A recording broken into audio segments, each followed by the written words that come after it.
question, the one we're all asking ourselves, is where was my invite? Come on, Anna, get it together. Hello, hi, it's me, Karen, your favorite booktuber, and today we're gonna do something a little different because last night was the Met Gala. I did wanna put together this little video. I think it's quite a bit of fun.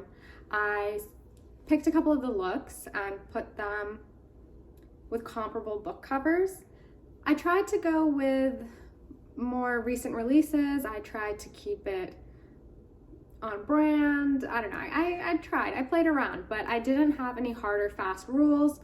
And even if I did, rules are meant to be broken. It's just kind of, I had my own logic. This year's Met Gala theme was dedicated to Karl Lagerfeld, who passed away in 2019, probably most notably known for his time at Chanel. He also had, a tenure at Fendi and quite an established name in the industry. Let's just get into it. As a brief overview, most of the looks, understandably so, there was a very tight color palette, lots of whites, black, not a whole lot of color. So in many regards, I found this challenge to be a bit difficult, but I stuck with it because I'm not a quitter. So let's just start with the first look. This first look is kind of a bit of a gag because there was some AI involved. I guess Vaquera, which is a New York-based designer, was playing around and they put out a couple of images. I thought they were a lot of fun. So this image that we're seeing right here is Anita Kristiansen dressed in a plastic Vaquera look. Honestly, I think it's really good. It's very eye-catching. And I decided to pair it with The Book of Goose and Big Swiss. I decided to pair these two books with this look because, whoa, rhyme. I really liked the white in both of them. In Book of Goose, we have this dramatic deceased goose, and then in The Big Swiss, we have this upside down woman and this very romantic ruffly dress, and I'm able to see comparisons with the plastic Vaquera look. And I just want to also give you kind of a summary of what these books are about, just in case you don't know anything about them. The Book of Goose tells a story of two besties. One of them dies, then the other one is like, whoa, we had a childhood together. I have stories. I've got things I gotta say. So she's talking about that. In Big Swiss, we have a sex therapist transcriptionist falls in love with one of the clients and a romance ensues. Next up, we have Allison Williams in Patou. She's wearing this coral little number with these long, elegant black gloves, a big little flouncy bow. I decided to pair it with Peach Pit. And I think it's a very funny comparison because, you have that hint of the peach, this girl within the peach whose hair is made up of pearls. I don't know. I see it. I think it's fun. If you don't know anything about Peach Pit, it's an anthology of stories that are really getting to the bottom of monstrous women. We have women as con artists, as murderers, cutthroats, and scalpers. These are women who are ruled by ambition. Okay, next up, we have Tems in Robert Woon and Melissa K jewelry. This dress is very beautiful in my opinion. I think it's very sleek. I love the stark contrast between the black corset and the white skirt and the kind of feathery headdress, and that detailing on the top of the corset is very nice. I decided to put it with Birnam Wood by Eleanor Catton. Now this story is interesting. I'm in the middle of reading it, so let me just give you a brief little rundown on what this book is about. Birnam Wood is this collective in New Zealand run by this girl, Mira, and she's an eco-activist, and she loves to, her and her cohort of people, grow vegetables and gardens in areas they're not supposed to. They're doing a sort of vigilante gardening. They get mixed up with this American mega rich venture capitalist, and it's kind of like conflict of interest because they're so just, he's so not. And things are building up in this book, and it's basically the story of climate change and the ultra rich. It's an interesting commentary on our current times. Okay, next up we have Miss Emma. She's wearing this blue Miu Miu number, and I thought this was a really interesting way to pay homage to Karl because in 2012, his haute couture collection for Chanel featured 154 different shades of blue, and I thought this was a nod to that collection without being so obvious. For the books that I paired with this look, I got a little adventurous. I was doing the most. I put together 4 books. First up, we have Breakfast at Tiffany by Truman Capote. This seemed like the most obvious book to add when it comes to a kind of icy blue color because obviously Tiffany's has that iconic blue color. If you don't know, Breakfast at Tiffany's tells the story of Holly Golightly, this glamorous young woman living in New York, trying to get her bearings, interacting with wealthy men, and in the novella, our unnamed narrator is kind of recounting his experiences meeting Holly and their friendship. Next up, I decided to put Greek lessons with Han Kang as my next comp. In this book, we've got a young woman who's lost her voice and she's kind of, I guess, forming a relationship with her professor who is losing his sight. I haven't really necessarily heard too many people talking about it. I've really enjoyed a lot of Han Kang's other novels, but for some reason this one isn't really speaking to me. Next up, we've got 2 more books. These I think are more recent releases. We've got My Men, which is a literary reimagination of America's first female serial killer. And then we've got The Weeds, which is the story of 2 women, but kind of mixing together 2 different stories. We have our present day woman from Mississippi, and then we have a woman from 1854 who I guess is a botanist in Rome. Next up, we have Camila Morrone and Rodarte. This dress I think is really demure, very elegant, pretty. I really like the lace up top. It's quite interesting, and I don't know, for some reason I just kept on thinking about the Crucible and the Scarlet Letter. It just makes sense to me to put them together because I think both stories, both the Crucible and Scarlet Letter, are about like desire and repressed feelings and morality, and I think I just see something comparable in this look. Both of these books are very American and very, very New England. Both are centered in Massachusetts. So when you have the Scarlet Letter, you've got, you know, our narrator Hester who had an affair and then she got pregnant and she's not going to tell anyone who the baby daddy is, and she gets shunned. And part of her punishment is to wear this bright red letter A on her chest so that she's forever demarcated as an adulteress.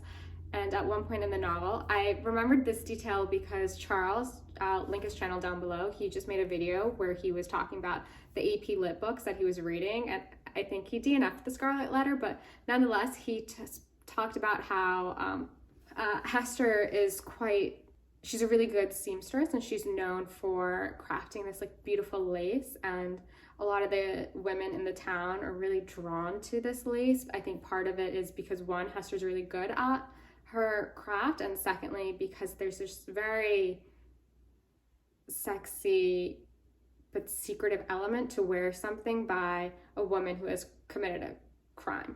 And then when you have the Crucible, you have the story of the Salem witch trials, and you know, this is a play, it's very punchy and dramatic, and I think both of these stories, which are about desire and sexuality and transgressions, really speak to this very, you know, almost tongue-in-cheek, sexy look. Though there wasn't a whole lot of color that we saw from the Met Gala looks, I was really drawn to these red looks. So we've got Pedro, Pascal, and Valentino, and then we've got Kylie and Jean-Paul Gaultier.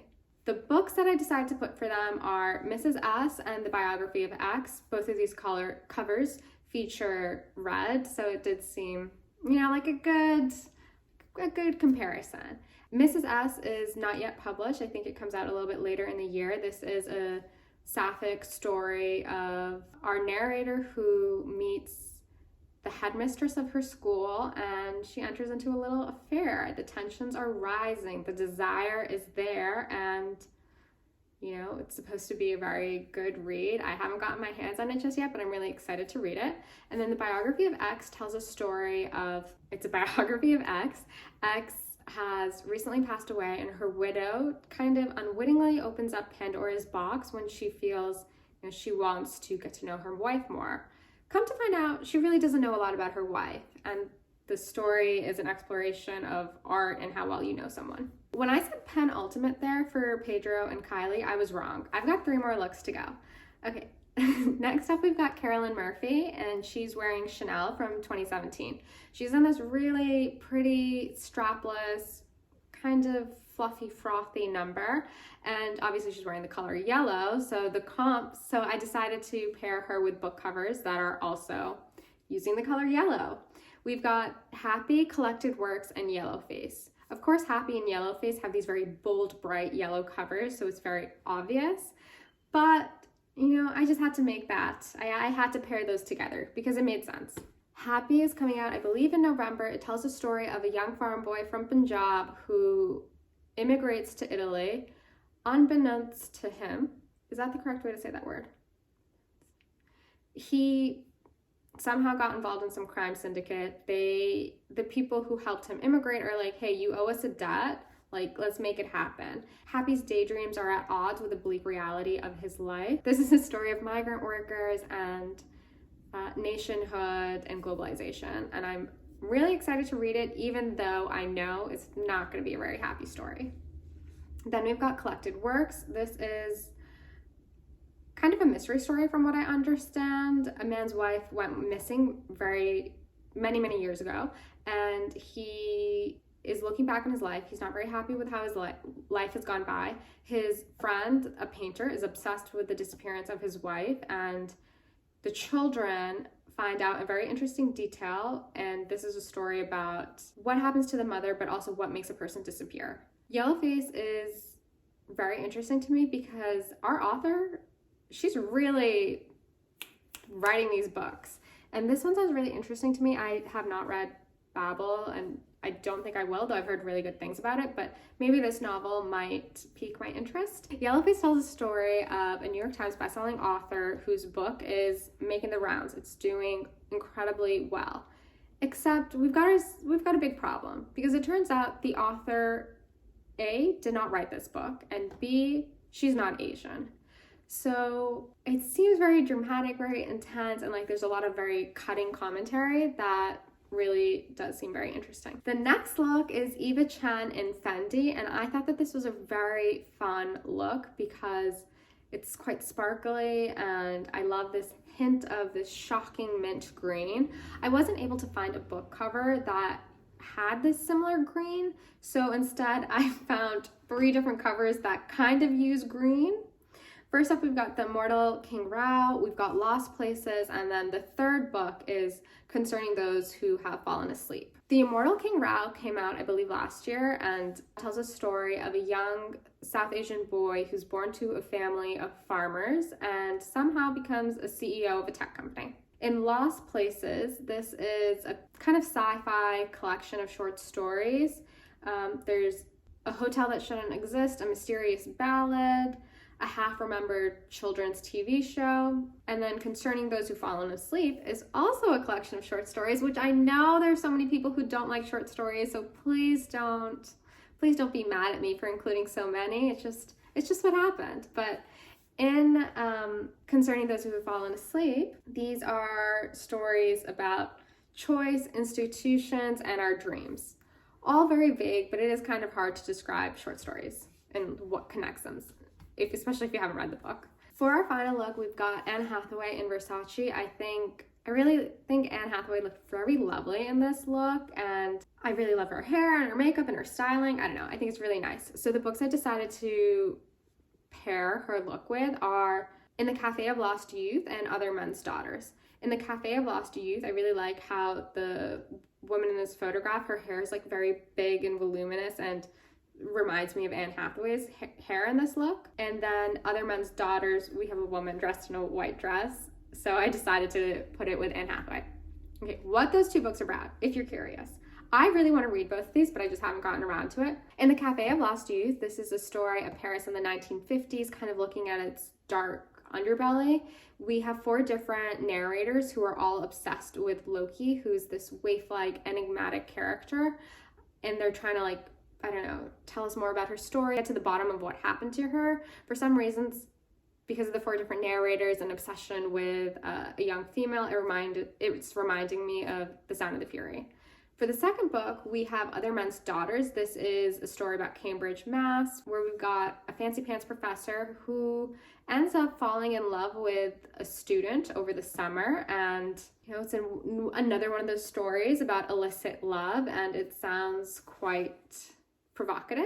And yeah, that's the video for you guys. This is a bit outside of my forte. I don't normally do these things, but I hope you guys liked this video. I hope it put some books that may or may not have been on your radar, or maybe they were on your radar, but you forgot about them and now they're at the top again. Yeah, I hope you enjoyed it. I would love to know if you had any favorite looks from the Met Gala, and, you know, if any of the books that I've listed here, if you've read them, what you think about them, anything you want to talk about, I'm honestly game. So with that, I'll see you guys later. Thank you.